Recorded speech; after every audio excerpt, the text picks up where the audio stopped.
신구약 성경 66권의 말씀이 우리에게 전하는 메시지 중에 가장 핵심적인 메시지가 있다면 하나님의 사랑입니다. 성경은 우리에게 하나님의 사랑과 그것을 통한 이웃 사랑에 대해서 일관되게 말씀하고 있습니다. 요한일서 4장 7절과 8절 말씀입니다. 사랑하는 자들아, 우리가 서로 사랑하자. 사랑은 하나님께 속한 것이니 사랑하는 자마다 하나님으로부터 나서 하나님을 알고 사랑하지 아니하는 자는 하나님을 알지 못하나니 이는 하나님은 사랑이심이라. 우리가 익히 아는 말씀이죠. 하나님은 사랑이시라고 성경은 말씀합니다. 하나님은 사랑의 원천이시고 사랑 그 자체가 되십니다. 우리가 사랑을 하고 사랑을 받을 수 있는 이유는 바로 하나님이 사랑이시기 때문에, 그 하나님이 우리 가운데 계시기 때문에 사랑하는 것이 가능합니다. 예수님은 하나님의 보내심을 받아 인간의 몸으로 이 땅에 오셔서 그 사랑을 몸소 우리에게 보여주셨습니다. 오늘 우리가 읽은 본문에서 예수님께서 우리를 사랑하시는 사랑을 이렇게 말씀하고 있습니다. 본문 1절의 말씀 우리 한 번 더 같이 읽겠습니다. 유월절 전에 예수께서 자기가 세상을 떠나 아버지께로 돌아가실 때가 이른 줄 아시고 세상에 있는 자기 사람들을 사랑하시되 끝까지 사랑하시니라. 아멘. 예수님이 우리를 사랑하시는데 세상에 있는 자기의 사람들을 사랑하시되 끝까지 사랑하신다. 오늘 본문에서 예수님은 그 제자들을 향한 사랑, 성도를 향한 사랑, 이 땅에 하나님의 형상대로 지음받은 그 사람들을 향한 사랑을 끝까지 사랑하시는 것으로 말씀합니다. 오늘 본문의 시간적 배경을 1절에 보면 두 가지로 설명하고 있습니다. 하나는 유월절이고 또 다른 하나는 예수님이 세상을 떠나 아버지께로 돌아가실 때다, 이렇게 말씀합니다. 요한복음은 예수님을 유월절 어린 양으로 처음부터 소개했습니다. 그래서 세례 요한이 예수님이 오시는 것을 볼 때 보라, 세상 죄를 지고 가는 하나님의 어린 양이로다, 이렇게 사람들 앞에 소개했습니다. 예수님은 세상의 죄를 대신하여 죽으실 어린 양으로 이 땅 가운데 오셨습니다. 그리고 그 예수님이 이제 유월절 어린 양처럼 십자가에 달려 자신의 피를 흘릴 때가 되었다, 그때가 닥쳤다, 오늘 그 말씀을 하고 있습니다. 성경을 보면 예수님은 오늘 본문에 나오는 유월절 만찬 그리고 세족식이 있은 그 다음 날 예수님은 잡히셔요. 그리고 신문을 받으시고 십자가에 달려 죽으십니다. 오늘 그 마지막 날인, 제자들과 함께 있는 그 마지막 날인 예수님께서 그 제자들과 유월절 만찬에 또 세족식을 통해서 전하시는 메시지는 하나입니다. 바로 사랑입니다. 유대인들은 출애굽을 하면서 하나님께서 그들에게 명하신 절기가 바로 유월절이에요. 그들이 죄의 노예로 있다가, 애굽의 노예로 있다가 건져내셔서 하나님 백성 된 것을 잊지 않도록 그들에게 유월절을 명하셨습니다. 유월절을 지킬 때 그들이 반드시 해야 될 것이 있는데 하나님이 명하신 대로 음식을 같이 모여서 먹는 겁니다. 그것이 바로 유월절을 지키는 아주 중요한 예식입니다. 오늘 본문의 내용은 바로 예수님의 제자들이 예수님과 함께 그 유월절 만찬을 즐기는 때에 일어난 사건입니다.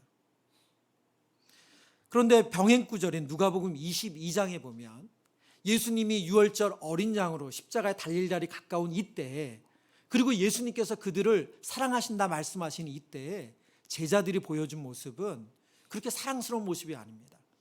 누가복음 22장에 나오는 제자들의 모습은 누가 크냐 서로 다투는 모습이에요. 제자들은 예수님께서 예루살렘에 어린 나귀를 타고 입성하실 때부터 흥분하기 시작했습니다.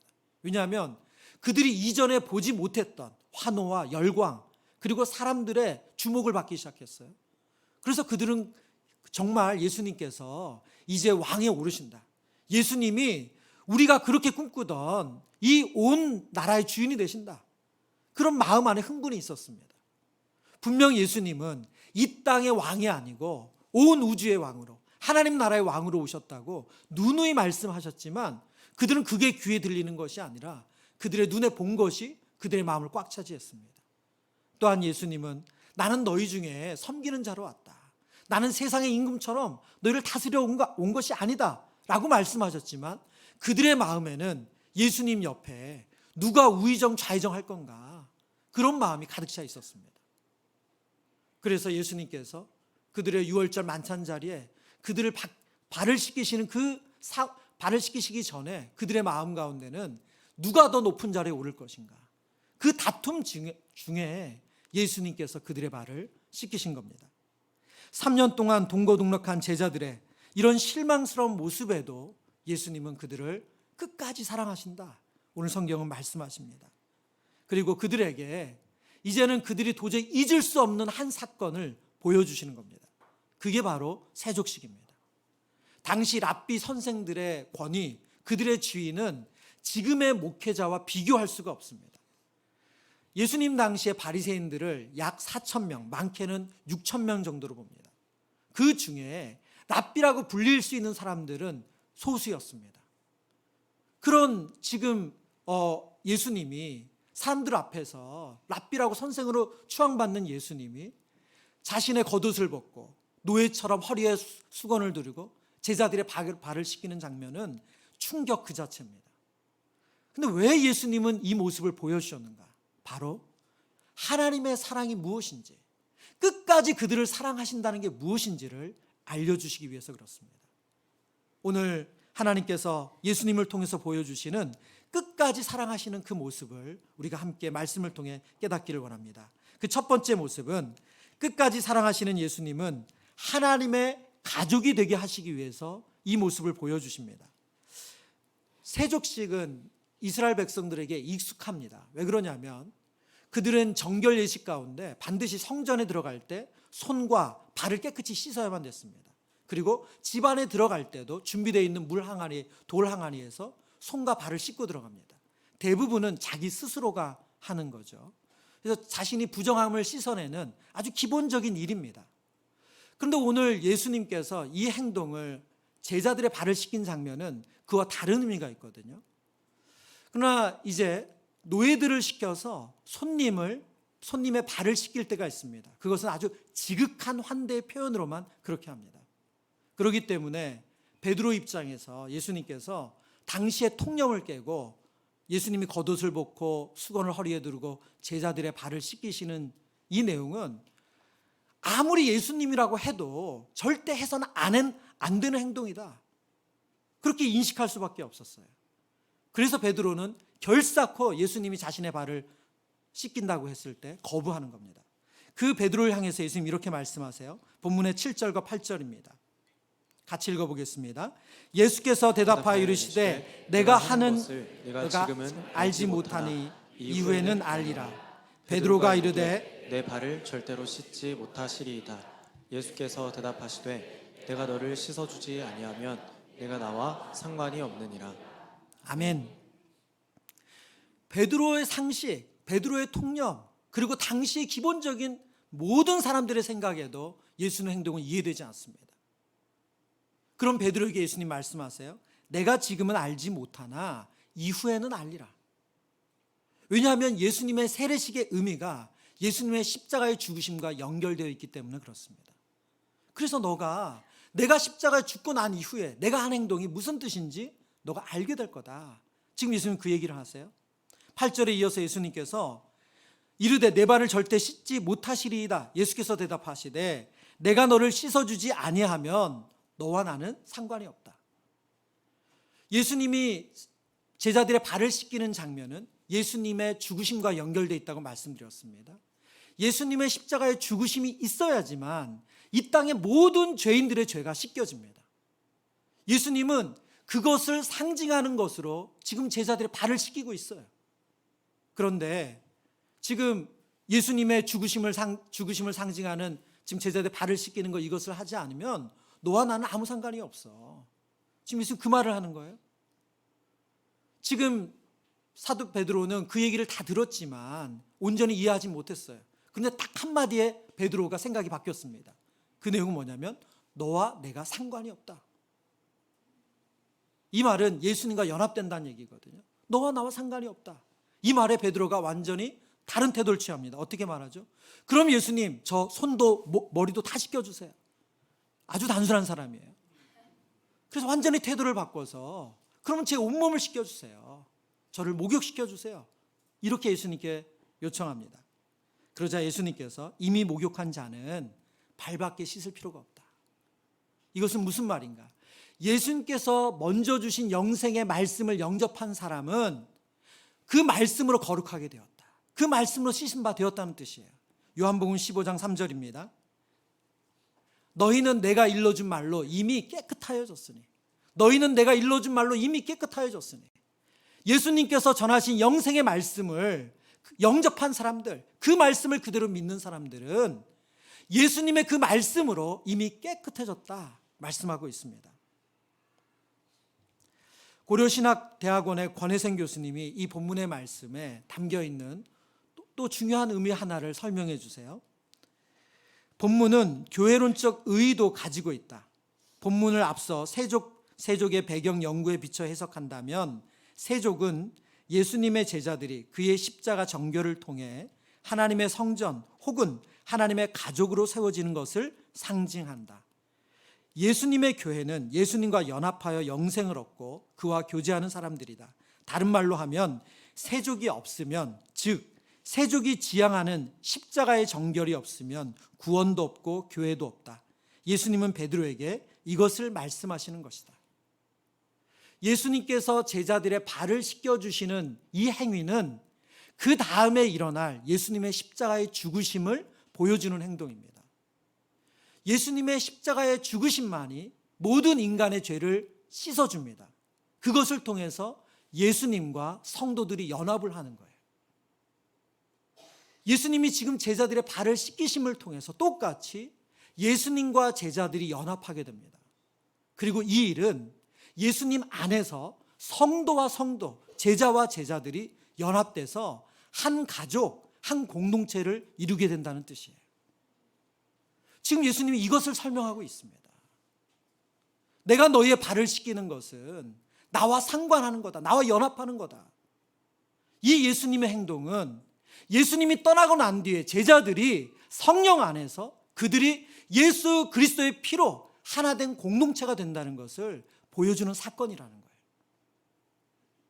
에베소서 2장 19절 말씀에 이렇게 말씀하고 있습니다. 그러므로 이제부터 너희는 외인도 아니요 나그네도 아니요 오직 성도들과 동일한 시민이요 하나님의 권속이라. 교회는 하나님의 가족입니다. 예수 그리스도의 피로 연합된 하나님의 가족입니다. 그것이 교회예요. 성경을 보면 가룟 유다를 포함한 그 모든 제자들이 예수님께 발을 내어놨고 예수님은 그들의 발을 씻겨주었습니다. 예수님은 그들의 발을 씻어줌으로써 그들의 죄를 용서해 주시고 그들과 예수님이 연합되어서 한 가족이 되게 하셨다는 거예요. 여러분, 교회의 하나됨은 우리의 노력이나 애씀, 우리의 어떤 행위로 만들어지는 것이 아닙니다. 교회의 하나됨은 그 십자가의 은혜, 예수님께서 제자들의 발을 씻겨서 예수님과 연합되었던 그 은혜로 하나 되는 것과 똑같습니다. 그래서 교회는 이 은혜가 사라지면 더 이상 교회가 아니에요. 여러분, 교회를 볼 때 눈에 보이는 목회자나 직분자나 봉사자들이 눈에 띄기 쉽습니다. 그러나 교회는 목회자나 직분자나 봉사자들로 유지되는 것이 아닙니다. 교회는 십자가의 은혜를 기초하는 그 은혜 안에서 하나님 앞에 모인 성도들로 유지가 되는 것이에요. 그 은혜가 사라지는 순간 교회는 더 이상 교회가 아닙니다. 오늘날 교회가 왜 이렇게 힘을 잃었습니까? 교회가 십자가의 은혜로 교회가 유지되는 것이 아니라 많은 사람들의 숫자나 혹은 교회가 가지고 있는 재정이나 그리고 그 교회가 가지고 있는 어떤 다른 세상에 내세울 그 어떤 것으로 교회를 자꾸 드러내기 때문에 교회가 능력을 잃었습니다. 여러분, 이것은 어떤 교회도 예외가 아닙니다. 하나님께서 세워가시는 수원 꿈꾸는 교회가 이 십자가의 은혜의 기초로 세워지는 교회가 되기를 축원합니다.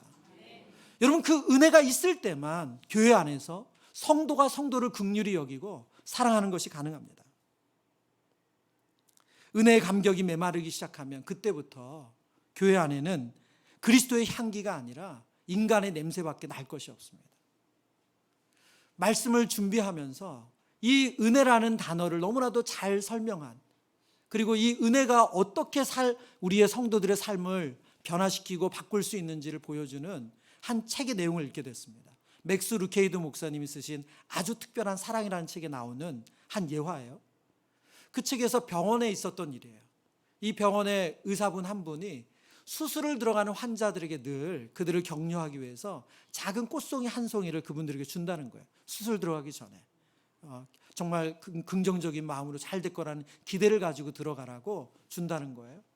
근데 한 수술을 받는 환자가 있었는데 그 환자는 젊은 여성이었습니다. 근데 이 여성은 하반신이 마비가 돼서 전혀 움직이지 못하고 그리고 또 한 부위는 절달된 것 같아요. 그래서 드러내기가 너무 수치스러운 거죠. 근데 이 의사분이 이 환자가 수술박 들어가기 전에 자기 의사 가운을 벗겨서 그 무릎을 덮어주고 그리고 그 무릎 위에다가 꽃을 두었습니다. 이제 수술실로 들어갈 때 그 들어가는 그를 인도하기 위해 온 간호사와 의사들이 이제 그 가운이라는 거 다 걷어야 된다고 했을 때 옆에서 그 의사분이 그랬다는 거예요. 그 꽃 가지고 들어갈 수 있도록 해달라고. 여러분, 그 행위는 무엇을 보여줍니까? 그분이 가리고 싶은 것, 그분의 허물을 가려주는 거죠. 사랑이 허다한 허물을 덮는다는 것을 상징적으로 보여주는 모습입니다. 여러분, 우리 안에 십자가의 은혜가 있을 때 우리 또한 누군가의 허물을 덮어줄 수 있는 힘이 생기는 줄 믿습니다. 끝까지 사랑하시는 예수님의 두 번째 모습은 포기하지 않으시는 사랑을 보여주시는 거예요. 이 포기하지 않으신다 이 말 앞에 어떻게 보면 가로 열고 가로 닫고 우리를 사랑하기를 포기하지 않으신다 그 의미입니다. 오늘 본문에 보면 예수님은 누가 자신을 팔고 배신할지를 알고 계셨어요. 본문 11절입니다. 이는 자기를 팔 자가 누구인지 아심이라. 그러므로 다는 깨끗하지 아니하다 하시니라. 여러분, 예수님 분명히 이 자리에 있는 제자들 가운데 그리고 얼마 지나지 않으면 바로 그 다음 날이죠. 예수님을 종교 지도자들에게 은 30에 팔아서 예수님을 십자가에 처형당해야 할 것을 아셨어요. 그런데 오늘 본문에서 예수님은 그 누구도 예외 없이 그 제자들의 발을 씻겨주세요. 그 말씀은 무슨 뜻입니까? 그의 죄를 용서하시고 그를 사랑하신다는 말이죠. 오늘 본문에 보면 2절에 이렇게 말씀하고 있습니다.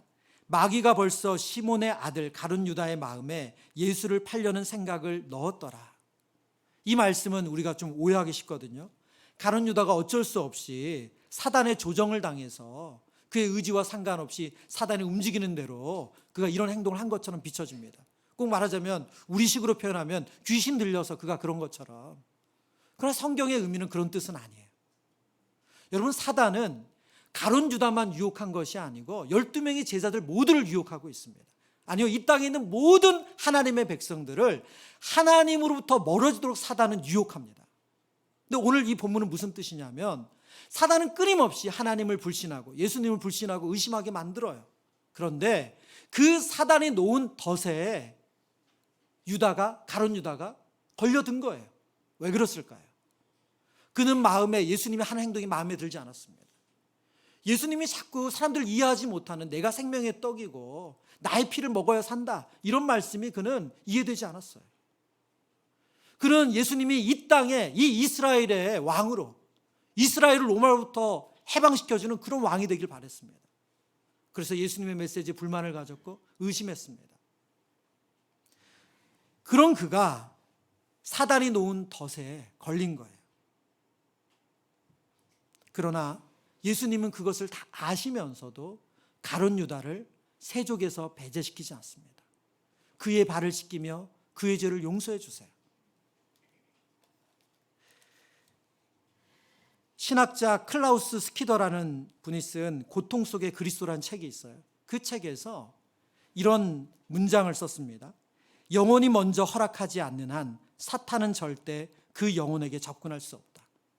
영혼이 먼저 허락하지 않는 한 사탄은 절대 그 영혼에게 접근할 수 없다.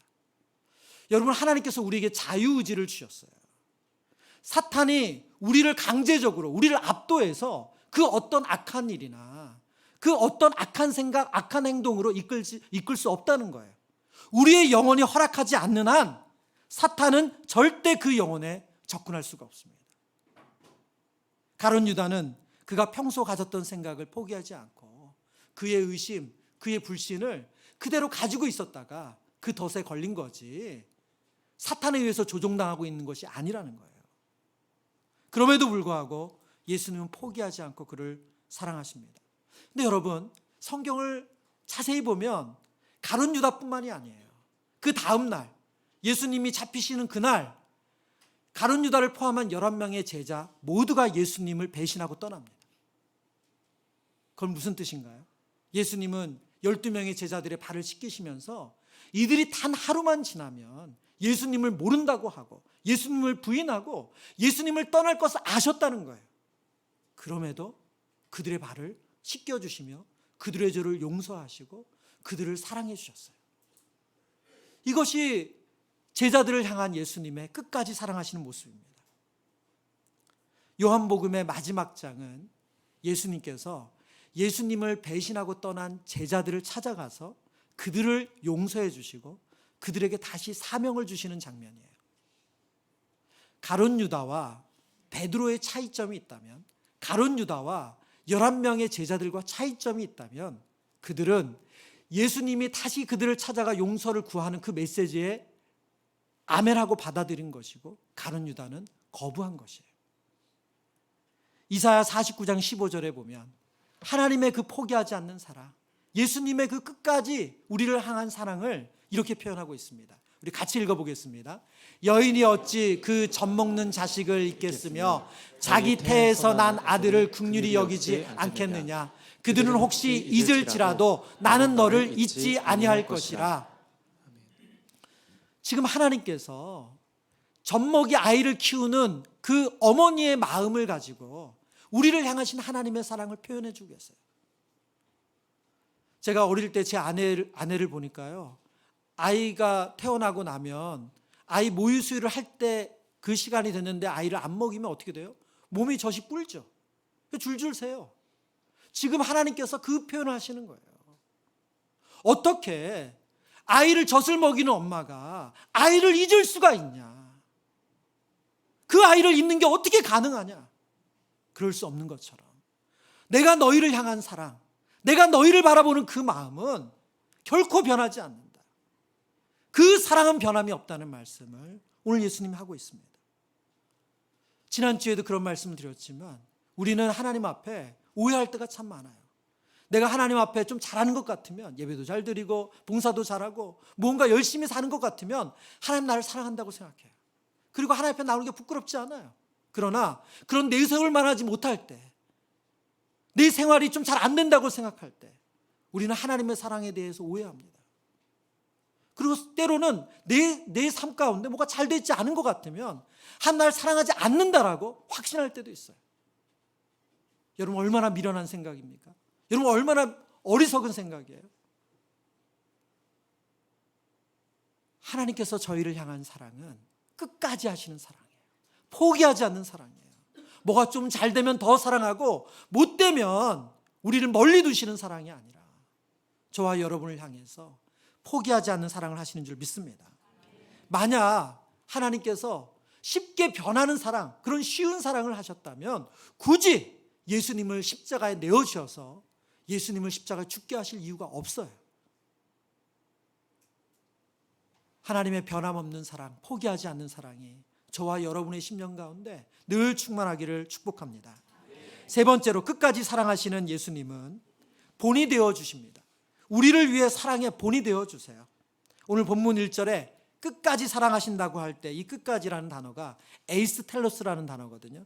이 단어가 부사적으로 사용될 때는 최대한 완전히라는 의미를 가지고 있어요. 그러니까 최대한 사랑한다, 완전히 사랑한다 그 뜻이에요. 그런데 그냥 끝이라는 명사로 쓰일 때가 있습니다.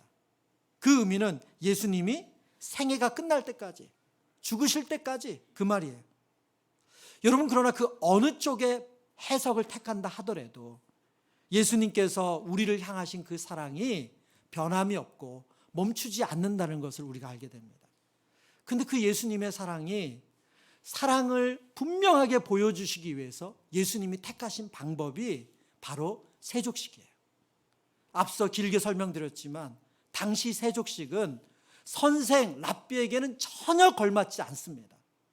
그러나 예수님은 끊임없이 나는 너희 중에 섬기는 자로 왔다고 말씀하셨고, 나는 너희 중에 섬기는 자로 와서 너희의 대속물이 되겠다고 말씀하셨어요.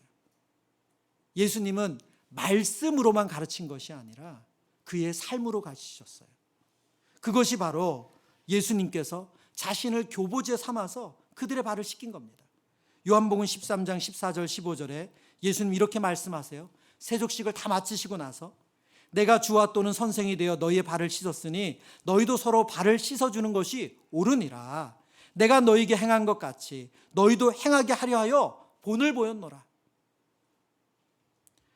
예수님이 직접 선생이신 그분이, 랍비이신 그분이 자신의 겉옷을 벗고 허리에 수건을 두르고 그들의 발을 씻기심으로 이런 섬김 가능하다, 이런 낮아지는 거 가능하다, 이거 보여주셨어요. 여러분, 말의 힘은 말 그 자체에 있는 것이 아니라 말을 살아내는 데 있습니다. 말이 삶이 될 때만 진정한 능력이 있습니다. 우리나라는 장관과 고위 공직자를 이제 세울 때 인사청문회를 하잖아요. 그러면 인사청문회 때 그분들이 쓴 책, 그분들이 한 강연, 그분들이 그동안 방송에서 했던 모든 말들이 다 검증이 됩니다. 근데 안타깝게도 책에서는 자신은 이렇게 생각한다고 말했고 강연에서는 그렇게 말했는데 그분들의 삶을 추적해 보니까 그러지 않은 수많은 일들이 드러나서 낙마하는 경우가 종종 있습니다. 말은 그럴싸했어요. 말은 모든 사람이 따를만 했습니다. 그분이 쓴 책, 그분의 강연은 명강일 수는 있어요. 그러나 실제로 그렇게 안 살았던 거죠. 여러분, 그러면 그 말은 힘이 없어요. 예수님은 너희들 서로의 발을 씻겨주는 거 하면 좋다, 그게 진짜 섬김이야, 그렇게 말씀하신 게 아니에요. 자신이 직접 몸소 그것을 보여주셨습니다. 그리고 그 행동을 통해서, 그 충격적인 행동을 통해서 예수님이 십자가에서 실제로 죽으실 것이라는 것을 그들이 깨달을 수 있게 도우신 거예요. 마가복음 10장 45절의 말씀입니다. 같이 읽겠습니다. 인자가 온 것은 섬김을 받으려 함이 아니라 도리어 섬기려 하고 자기 목숨을 많은 사람의 대속물로 주려 함이니라. 아멘. 아멘. 예수님이 저와 여러분에게 섬김의 본, 성도의 본을 보여주셨습니다. 그것은 바로 나를 낮추고 섬기는 거예요. 섬기는 척하신 것이 아니라 그 섬김 그 자체를 보여주셨어요. 어제 이제 토요일 날 오전에 저희가 3주간 토요학교를 진행했어요. 0세에서 4세까지 우리 어린 자녀들을 둔 부모님하고 우리 처음으로 교회에서 모여서 함께 찬양하고 말씀 듣고 또 아이들을 활동을 하는 그런 시간이었습니다. 3주간 진행하고 이제 어제가 마지막 모임이었거든요. 이제 마치는 시간에 제가 잠깐 가서 이제 말씀 나누고 또 마무리하는 시간을 가졌는데요. 그 시간에 잠언 22장 6절의 말씀을 나눴습니다. 마땅히 자녀에게 행할 길을 가르치라. 아이에게 행할 길을 가르치라. 그리하면 늙어서도 떠나지 아니하리라. 이 말씀을 가지고 잠깐 말씀을 나눴어요. 여러분, 자녀에게 가르치는 거에 가장 좋은 본은 무엇입니까? 자녀들에게 가르칠 때 가장 아이가 잘 배울 수 있게 하는 건 뭐예요? 부모가 그렇게 하는 거죠. 부모가 그렇게 하는 거예요. 우리 아이들은 우리의 말을 듣는 것이 아니라 우리의 뒷모습을 봅니다. 뒷모습을 보고 따라하죠. 뒷모습을 보고 배워요. 추석 명절에 여러분이 오가시면서 차 안에서 자녀들에게 온갖 좋은 얘기를 다 하셔도 신호 위반하면 끝이에요. 아무 소용없구나. 과속하시면 계속 빵빵 울리는데도 막 160 막 이렇게 달리시면 그걸로 아이들은 메시지를 다 듣습니다. 법은 어겨도 되는구나. 다 듣는 거죠. 예. 우리가 아무리 그럴싸한 말, 대단한 포장지로 말을 해도 우리의 뒷모습을 보고 자녀들이 배웁니다. 오늘 예수님께서 우리에게 보여주신 이 섬김의 본은 우리 그대로가 우리가 할 수 있다는 것을 보여주신 거예요. 온 우주의 왕이 되신 예수님께서 자신의 겉옷을 벗고 제자들의 발을 씻겨주셨다면 십자가의 은혜를 아는 우리들이 왜 성도를 섬기고 가족들을 섬기는 것이 어렵겠습니까? 말씀을 정리합니다. 끝까지 사랑하시는 예수님께서 오늘 우리에게 가르쳐 주시는 첫 번째 메시지는 십자가의 은혜를 통해서 우리가 하나님의 가족이 되었다는 거예요. 여러분, 교회는 다른 곳이 아닙니다. 십자가의 은혜를 아는 성도들이 모인 곳이 교회입니다. 예수님의 죄 씻어주심으로 그 은혜를 아는 성도들이 모인 곳이 교회예요. 그래서 우리가 서로가 서로를 긍휼히 여길 수 있습니다.